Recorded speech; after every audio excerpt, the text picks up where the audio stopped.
ओशो कहते हैं कि स्त्री और पुरुष का आकर्षण केवल शरीर तक सीमित नहीं होता। ये बहुत गहरी परतों में काम करता है, मन, हृदय और चेतना तक। स्त्री उस पुरुष की ओर खींचती है जिसमें साहस हो, लेकिन यह साहस केवल बाहरी ताकत या मांसपेशियों वाला साहस नहीं है। असली साहस है सच बोलने की हिम्मत, अपनी भावनाओं को उजागर करने की हिम्मत, अपने डर और असुरक्षाओं को स्वीकारने की हिम्मत। आज का आदमी अक्सर मुखौटा पहनकर जीता है। वह सोचता है कि अगर मैं सच बोल दूंगा तो लोग मुझे अस्वीकार कर देंगे। अगर मैं अपनी गहराई से भावनाएं कह दूंगा तो सामने वाला हंस देगा। यही डर पुरुष को खोखला कर देता है, और जब पुरुष के भीतर यह खोखलापन होता है तो स्त्री उसे महसूस कर लेती है। ओशो कहते हैं कि स्त्री का हृदय बेहद संवेदनशील होता है। वह शब्दों से ज्यादा ऊर्जा को पढ़ती है। पुरुष अगर अपने भीतर सच्चा और निडर हो तो स्त्री स्वाभाविक रूप से उसकी ओर आकर्षित हो जाती है। पहली बात, सत्य बोलने की हिम्मत। ओशो कहते हैं कि संसार में सबसे कठिन कार्य है सच बोलना, क्योंकि सच बोलने से समाज नाराज हो जाता है, परिवार विरोध करने लगता है और कभी कभी प्रिय व्यक्ति भी हमसे दूर हो सकता है। इसलिए अधिकतर लोग झूठ की चादर ओढ़कर जीते हैं। लेकिन स्त्री को आकर्षित करने वाला पुरुष वह है जो बिना डर के सच बोल सके। अगर उसे प्रेम है तो कह दे कि उसे प्रेम है। अगर उसे पसंद नहीं है तो भी साफ शब्दों में कह दे। अगर वह किसी चीज से सहमत नहीं है तो ना कहने की हिम्मत रखे। सच बोलना पुरुष की आत्मा को मजबूत बनाता है।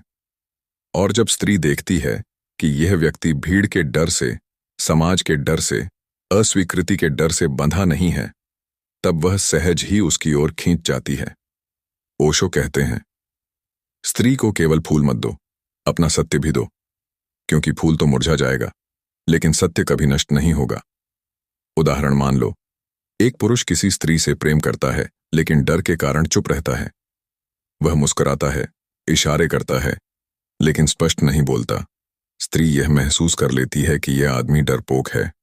दूसरी ओर कोई पुरुष साफ कह दे कि करती हो, मैं तुमसे खुलकर मिलना चाहता हूं। भले ही स्त्री तुरंत स्वीकार न करे, लेकिन उसके भीतर यह सम्मान पैदा होता है कि यह आदमी ईमानदार है। सत्य बोलना केवल प्रेम में ही नहीं, बल्कि जीवन के हर रिश्ते में पुरुष को गहराई देता है, और यही गहराई स्त्री को चुंबक की तरह खींच लेती है।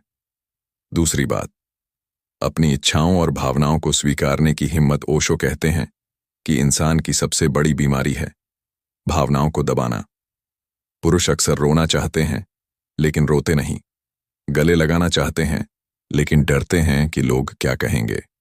किसी स्त्री के सामने अपनी कमजोरी बताना चाहते हैं लेकिन सोचते हैं कि इससे मर्दानगी कम हो जाएगी।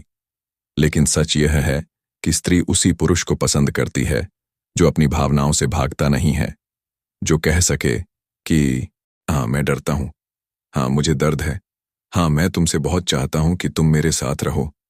ओशो के अनुसार भावनाएं नदी की तरह हैं। अगर उन्हें रोका जाए तो वे सड़ने लगती हैं, और जब पुरुष भावनाओं को दबा देता है तो उसकी आत्मा बीमार हो जाती है। स्त्री चाहती है कि पुरुष अपने हृदय से जिए, न कि केवल दिमाग से। अगर पुरुष अपने आंसू छिपाता है तो स्त्री उससे दूर हो जाती है, लेकिन अगर पुरुष आंसुओं को बहा देता है तो स्त्री को लगता है कि यह इंसान सच्चा है।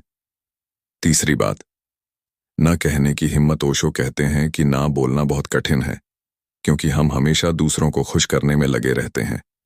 लेकिन जो पुरुष ना नहीं बोल पाता वह अपने अस्तित्व को खो बैठता है। वही पुरुष आकर्षित करता है जो अपने निर्णयों पर खड़ा हो सके। अगर पुरुष हर समय हाँ कहता रहे तो वह गुलाम जैसा लगता है, लेकिन अगर वह जरूरी समय पर ना कह सके तो उसमें आत्मविश्वास झलकता है। उदाहरण मान लो, एक स्त्री किसी पुरुष से कहती है कि वह काम छोड़कर केवल उसी के साथ समय बिताए।